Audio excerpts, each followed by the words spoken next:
র্যাবেলে অন্তর্ভুক্ত হবে না। এখন চলতি সম্পদ কি এগুলো তো আপনাকে জানতে হবে।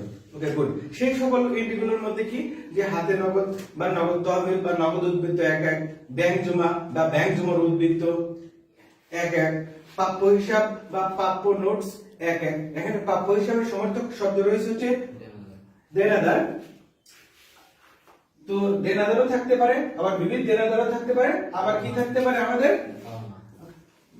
প্রাপ্য হিসাবও থাকতে পারে, আবার থাকতে পারে প্রাপ্য হিসাবের আরেকটা সমর্থক শব্দ হচ্ছে পাওনা। তাহলে প্রাপ্য হিসাবের আমরা বেশ কয়েকটা সমর্থক শব্দ অলরেডি পাইলাম। নাম্বার 1 প্রাপ্য হিসাব, নাম্বার 2 বিবিধ দেনাদার, শুধু দেনাদারও থাকতে পারে, আবার পাওনা নামেও এন্ট্রি থাকতে পারে। সেই এন্ট্রিটা যদি এক এক থাকে, কয় কয় 1 1 2000 2024 সাল থাকে, এই এন্ট্রি র্যাবেলে অন্তর্ভুক্ত হবে না। গুড। আরেকটি এন্ট্রি আমরা আসছি, সেটা হচ্ছে অব্যবহৃত মনিহারি। অব্যবহৃত মনিহারি শুধু এটাও র্যাবেলে থাকতে পারে যে অব্যবহৃত মনিহারি, কিংবা থাকতে পারে মনিহারি 31/12/2024।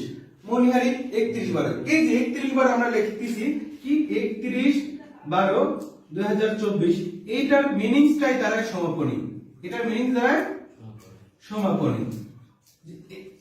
31/12 শব্দের অর্থ হচ্ছে সমাপনী। তাহলে এক এক মানে কি? এক এক মানে প্রারম্ভিক। এক এক মানে প্রারম্ভিক, মানে বছরটার শুরুতে।